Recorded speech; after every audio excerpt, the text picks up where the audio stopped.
Focus this evening really is towards the end of this chapter in verses 16 to 18. Paul expresses here something everyone wants to experience. In verse 16, there is something nobody wants, and there is something everybody wants. Something nobody wants and something everybody wants. Nobody wants to lose heart. Nobody came to church this evening wanting to be discouraged by what you hear. You ought to sing songs that would make you depressed. I'm pretty sure of that. None of you came to church for that reason. None of you wants to lose heart. And on the positive side, everybody wants to be renewed day by day. Whatever feelings we have of strength or of hope or of courage, they come and they go, don't they? One minute we are full and the next we are empty. It is the reality, really. It's the reality of the daily cycle of life, isn't it? That our resources become drained and they run dry. But no one wants to stay on empty. We all want the tank to be refilled, don't we? And so if Paul is saying here in his letter to the church in Corinth, if Paul is saying here in these verses that there is a secret to being made strong and being made hopeful and joyful again, then surely we are interested in what he's got to say. Paul has been talking, hasn't he, about treasure in jars of clay. This ministry that God had given to him and has given to all Christians was to carry the gospel to others. It's a precious commodity, isn't it, that God has entrusted to weak and to fragile vessels. We shy away sometimes from verse 17. If we're honest, we shy away from it because it can sound to us a little bit super spiritual, can't it?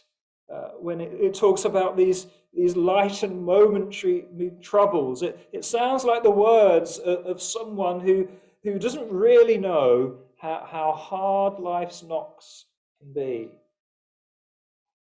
But Paul didn't hide, did he, the effect that his work as an apostle had on him.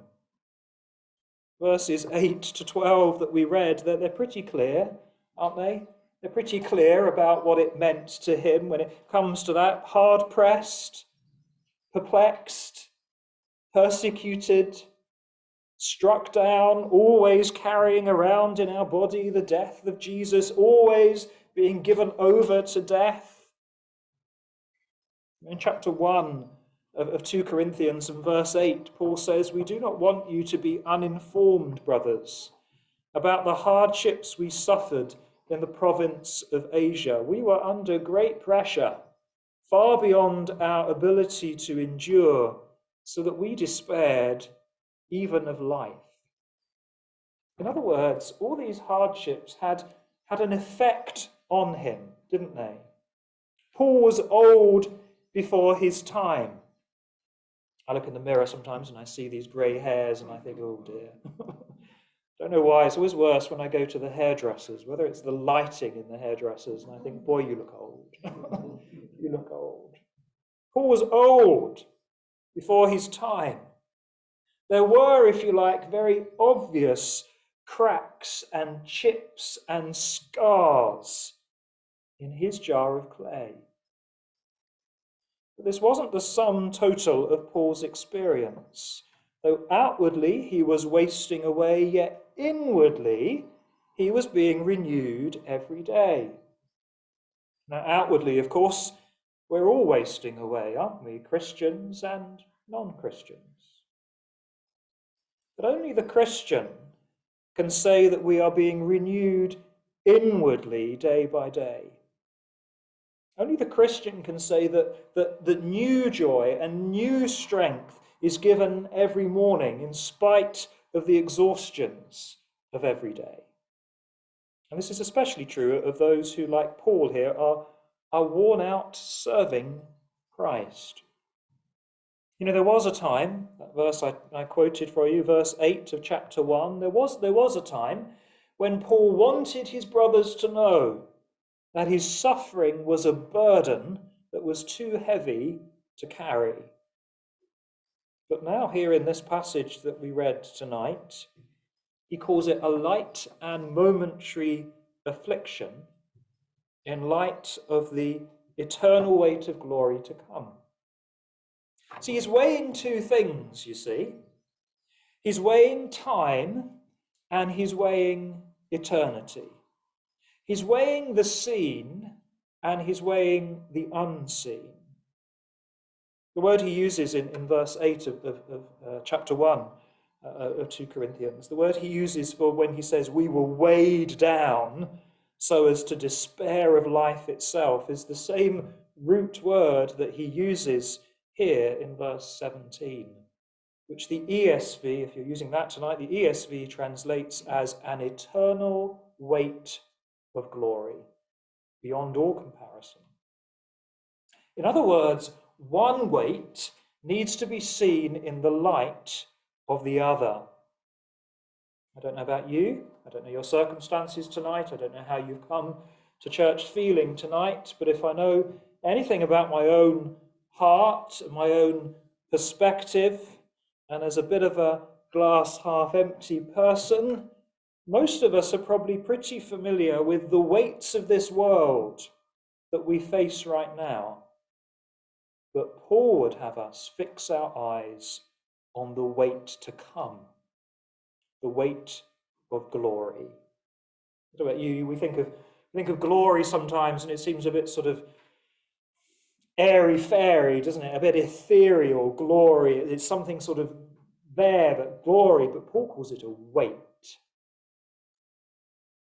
This was written in Greek, of course, but it's interesting that the Hebrew word for glory and heavy is the same. There is a weightiness to glory that is infinitely heavier than the burdens that we face now. You know, Romans chapter 8, verse 18, Paul says, "For I consider that the sufferings of this present time are not worth comparing with the glory that is to be revealed to us." He's emphasizing the final hope of believers. The ultimate glory that Christians will receive is so stupendous, he says, that the sufferings of this present time are insignificant in comparison. And our trouble, of course, is that we look at the magnitude of the sufferings, but this verse should make us see how much greater the glory will be. We are, as someone has put it, to view earth through heaven's eyes. When weighed in the balance with believers' eternal reward, our earthly pain amounts to little. We need to remember, of course, that the reality was that Paul's affliction was constant and intense. You know, aside from the beatings and the floggings and the shipwrecks and the imprisonments and the betrayals, do you remember there was also that constant thorn in his side, which God refused to remove? It was constant and intense, his suffering. And yet, despite all this, he managed to view all his affliction as momentary and light. He knew his life was just a vapor that appears for a little while, then disappears, after which man goes to his eternal home.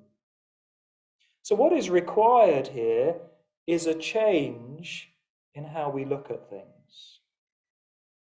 The ability to view things in a different way comes about, verse 18, as we look not to the things that are seen, but to the things that are unseen. It's not affliction itself, is it, that brings about this benefit. We're not masochists, but it's only as our affliction is seen in the light of God's eternal perspective.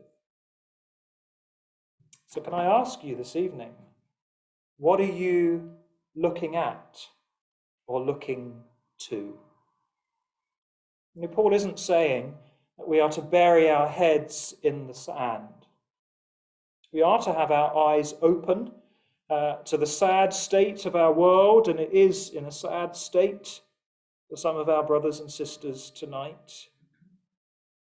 He's not saying we're not to have our eyes open to the sad state of the world, because we are to pray for it. We are to be realists about our own situations. But what are we directing our attention to? The word look at here, when he says what we're to look at, means to contemplate, or as the NIV puts it, to fix our eyes on. So while we're taking in the whole scene, what is it that we are dwelling on? Do we have a heavenly perspective on our own suffering? The surprising thing here is that Paul says there's actually a link, there's a correlation between suffering in this life and glory. He says our troubles are actually achieving for us an eternal weight of glory. In other words, we will glorify God more in the next life if we have suffered much in this. Why do I say that? Because the greatest glory that was ever given was that given to Jesus for enduring the greatest suffering that anyone has ever endured. In Philippians, we see it says, because Jesus humbled himself to death on a cross, God highly exalted him and bestowed on him the name that is above every name. His glory was greater because his suffering was greater. I think you might say, well, that was just Jesus, wasn't it? We can't draw that parallel between him. He's in a sort of area by himself. Well, think of James and John asking for the best seats in the kingdom. And in response to that request, Jesus pointed out that the places of prominence in the kingdom are for those who drink the cup of suffering. So the greater glory in the kingdom is reserved for those who suffer most in this life. Peter says, but rejoice that you participate in the sufferings of Christ, so that you may be overjoyed when his glory is revealed. You see, not one moment of patient pain is wasted. The fact is that the eternal weight of glory here is beyond all comparison. Literally, it's the word from which we get our word hyperbole, i.e., it is out of proportion, this glory. It is impossible to overstate this eternal weight of glory, for no eye has seen, no ear has heard, no mind has conceived what God has prepared for those who love him. Paul kept his focus on eternity, recognizing that this world in its present form is passing away. But a focus on eternal, heavenly realities isn't automatic, is it? It requires effort on the believer's part. It only happens while we look. And we have to be looking in the right direction. I'm wearing my glasses tonight. I probably wasn't wearing them last time I was here. It shows I'm getting old, as I said. But I'm long-sighted. So it's the close-up things that I can't see, which is why I'm peering over you like a professor. But it's the close-up things that I can't see that I need glasses for. My wife is the other way around. So she can see the close-up, but she can't see the things that are in the distance. So she can see what I can't, and in that way we perhaps make a good pair. That's the way it is, isn't it? That some of us are better at seeing short distance, some of us are better at mid-distance, some of us are at far distance. But every Christian needs to be able to see into the distance. It's not about ignoring what is in front of our noses, but it's about seeing beyond. Like Christian in the Pilgrim's Progress, always heading towards the celestial city, always keeping his eyes fixed on the light ahead. Do you remember Evangelist? I don't know if any of you have seen the sort of remake that they've done of it recently with Christine Getty, and there's the picture when it's sort of animated, and Evangelist is saying to him, do you see that light over there? Head towards the light. He can barely see it, but he can head towards the light.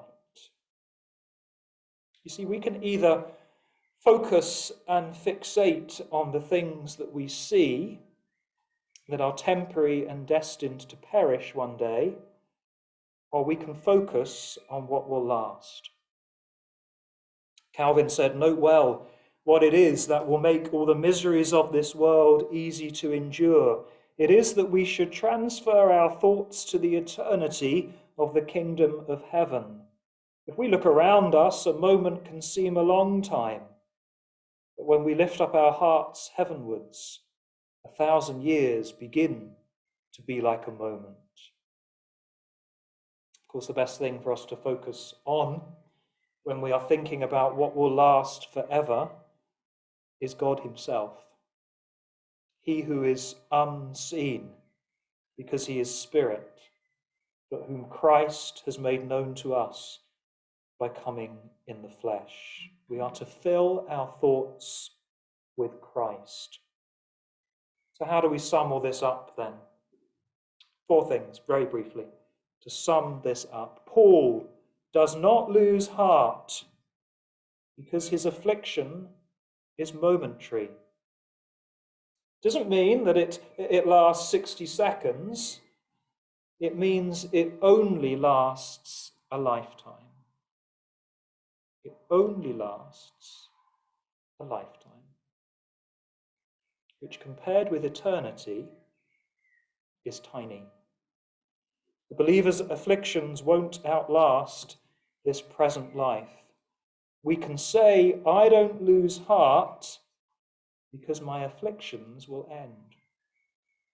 Second, Paul doesn't lose heart because his affliction is light, he says. Paul knew what he had suffered: 39 lashes, shipwrecked, dangers in the city, dangers on the sea, hunger and thirst, etc. He's not saying for 1 minute, Paul of all people, he's not saying for 1 minute that afflictions are easy or painless.